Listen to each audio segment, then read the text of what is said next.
राजधानी दिल्ली में घुसपैठियों पर बड़ी कार्रवाई देखने को मिली है। निजामुद्दीन इलाके से घुसपैठियों को पकड़ा गया है। कालिंदी कुंज, शाहीन बाग में भी कार्रवाई देखने को मिली है।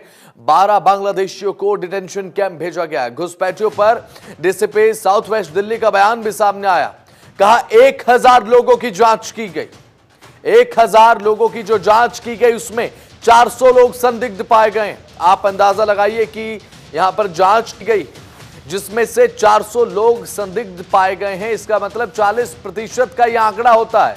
अगर जांच 1000 लोगों की हुई है तो उसमें से 400 लोग संदिग्ध पाए गए, यानी कि जो संदिग्ध लोगों का प्रतिशत है वो ज्यादा है। संदिग्धों के दस्तावेज की जांच अभी फिलहाल की जा रही है और जो जिनके दस्तावेज सही नहीं पाए गए उन्हें डिटेंशन कैंप भेजा गया। 12 बांग्लादेशियों को डिटेंशन कैंप भेजा गया। ये बड़ी खबर आपको बता रहे हैं। अब एक बार फिर से अब जो घुसपैठियों का मुद्दा है वो तूल पकड़ता हुआ नजर आ रहा है, जिस पर अब राजनीति पूरे तरीके से बल खाने वाली आने समय में बात करें, लेकिन घुसपैठियों पर कार्रवाई लगातार जारी।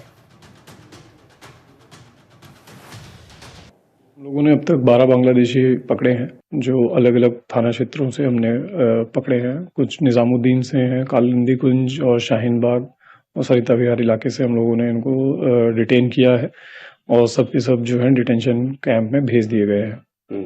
और क्या क्या आईडी में क्या क्या मिले हैं? जी, हम लोगों के पास जितने बांग्लादेशी हमें मिले हैं ये विदाउट आइडेंटिटी थे और काफ़ी समय से, कुछ लोग काफ़ी समय से भी रह रहे थे, कुछ लोग अभी जस्ट रिसेंट भी आए थे।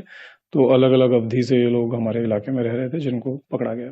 जी, ये अभी इन्वेस्टिगेट हम लोग कर रहे हैं। जो भी इनपुट है उसके बेसिस पे आगे काम कर रहे हैं। तो नमित त्यागी हमारे संवाददाता हमारे साथ लाइव जुड़े हुए हैं। नमित, दिल्ली में घुसपैठियों पर कार्रवाई की गई है और इसे बड़ी कार्रवाई माना जा रहा है। 12 बांग्लादेशियों को बताया जा रहा है कि डिटेंशन कैंप भेजा गया है और आने वाले समय में क्या कुछ कड़ी कार्रवाई इन बांग्लादेशियों पर देखने को मिलेगी जो कि पाए गए हैं, जिनके कोई दस्तावेज नहीं मिले हैं, विदाउट आइडेंटिटी इनकी पहचान हुई है। अभी फिलहाल आगामी क्या कार्रवाई देखने को मिलेगी नमित?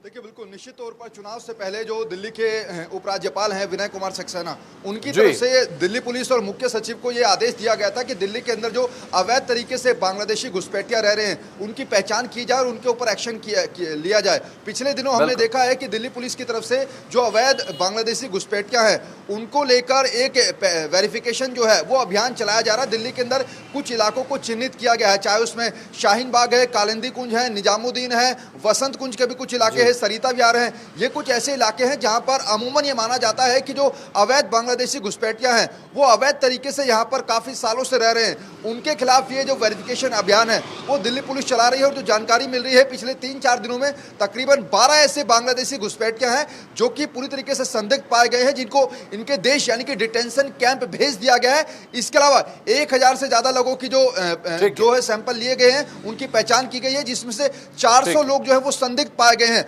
हालांकि ये भी बीच बीच में खबरें आती रही हैं कि जो बांग्लादेशी घुसपैठिया हैं ये अवैध तरीके से फर्जीवाड़े से अपने लोकल आधार कार्ड जो हैं वो बनवा लेते हैं। हालांकि जब दिल्ली पुलिस के डीसीपी से सवाल पूछा गया तो उन्होंने कहा कि अभी ऐसे फर्जीवाड़े से आधार कार्ड बनाने का कोई मामला सामने आया नहीं है।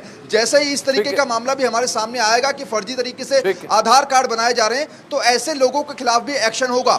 हालांकि एक और जानकारी दे दूं मैं बसंत की, जो 12 लोगों को डिटेंशन कैंप भेजा गया है इसमें से एक शख्स ऐसा भी है जिसको इससे पहले भी बांग्लादेश भेजा गया था, यानी कि डिटेंशन कैंप भेजा गया था, लेकिन वो शख्स फिर दोबारा इलीगल तरीके से भारत में घुस गया था। तो ऐसे में दिल्ली पुलिस ये भी जांच कर रही है कि आखिरकार ये बांग्लादेशी घुसपैठिए किस रास्ते से भारत एंट्री करते हैं।